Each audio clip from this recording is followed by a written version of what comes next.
The Galaxy M31s. It's probably the best M-series phone there has ever been, simply because it comes with features that no M-series phone has ever had. A 64 megapixel camera with IntelliCam features, just single take, a new camera sensor, Super AMOLED Infinity O display, reverse charging, a 25-watt super fast charger in the box, and finally, a better and premium gradient design at the back and even on the sides. I mean, if you're looking for an M-series smartphones in the 20,000 rupee range, this is it. And before we move on, guys, it'll be great if you could drop a like, hit that subscribe button and that bell icon so you get notified every time I put a new video. And now let's move on. A quick unboxing of the M31s, you get the phone, and we'll talk obviously more about the design and everything about it. But first look, finally a gradient design and it looks good. A 25-watt fast charger in the box and Type-C cable. No casing, no screen protector, no earphones. And now let's start with the design. The M series needed a good design and the M31s has finally attempted that. Now you get this really nice premium gradient design at the back. It's a plastic plus glass build and it looks much better now. The gradient design is actually present on the sides as well, so it looks really well blended. And kudos to Samsung, definitely a step in the right direction. The build is a combination of glass and plastic, and the device does weigh heavy, but that's because of the massive 6000 mAh battery, which does deliver on a huge battery life. The battery is also what makes it thicker, but despite all this, using the phone is not much of a challenge, given most phones are of this size these days, but you can surely feel the weight, so something to keep in mind. And since it's not pure glass at the back, it's definitely lesser prone to scratch, break, and even fingerprints. The front is Gorilla Glass 3, and while that's 3 or 4 generations old, it's still pretty tough. Just a note, the power button is also the fingerprint reader, and I really think it's a lot faster than optical or ultrasonic fingerprint readers. You can house 2 SIM cards and a microSD card all at the same time. There's headphone jack right there and a Type-C charging port, and the first time ever an M-series phone gets the super fast 25-watt charger. And now let's get into the OS. It's running Android 10 with Samsung One UI 2.1 right out of the box. But do note that the One UI 2.1 on M-series phones is not the same as the One UI 2.1 on, let's say, the Galaxy S20.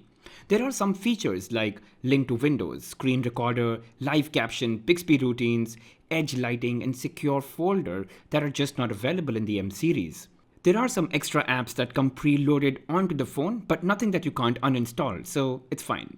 Other than that, it's a pretty standard Samsung phone with regular One UI features. You can customize the side key to do a bunch of things, enable motion gestures for better interactivity with your phone, customize the display and your home screen for better use, and take advantage of Android 10 digital well-being features, and so on.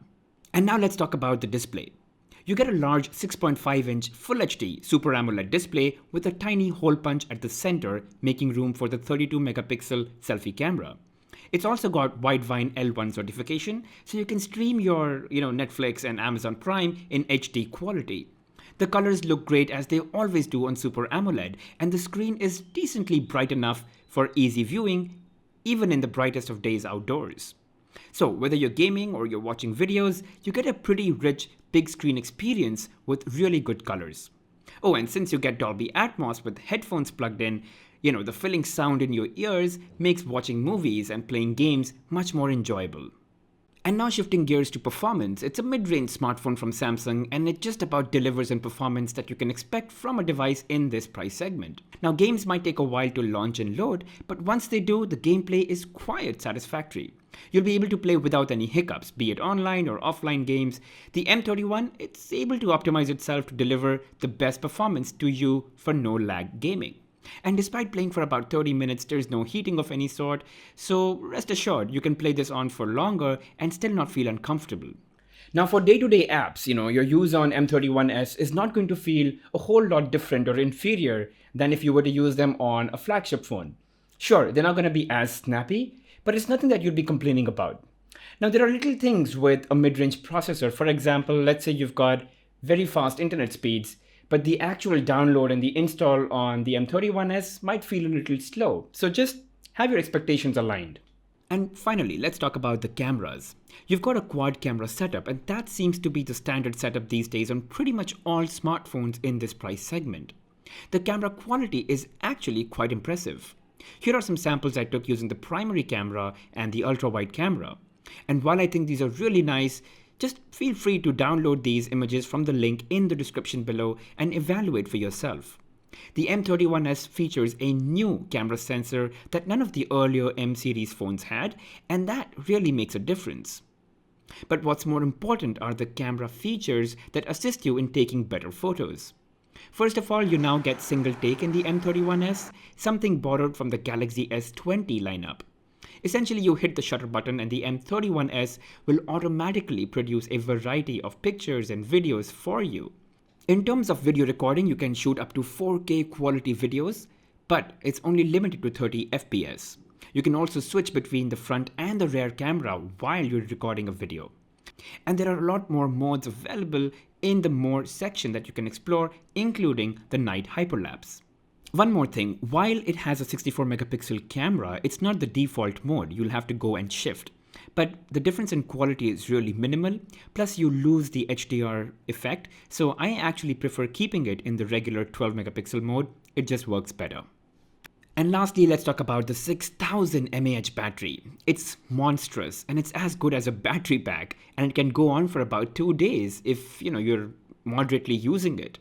It's the perfect phone for you if you're out a lot on calls all day long, and you can't charge your phone frequently, or if you watch too much of video content through the day. And I really think that the battery capacity is one of the best features of M31s.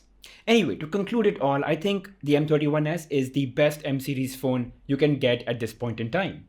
The average performance is one piece, but I think there are other features in the M31s that really sets it apart from other phones in this price segment. And that battery capacity, it's just built to last. So, if performance is much more important to you than camera and design and features and battery capacity all put together, then definitely you should be exploring other phones in this price segment that offer a better processor. But if you're looking at like a good overall well-balanced package, again, as I said, design, camera, features, battery, the other things that make up a smartphone, I think the M31s is a pretty good balance and definitely a great candidate to consider in this price segment. Anyway, that's it from me on the M31s. If you've got any questions, feel free to comment them in the section below. As always, don't forget to drop a like, hit that subscribe button and that bell icon. I'll see you guys in the next one.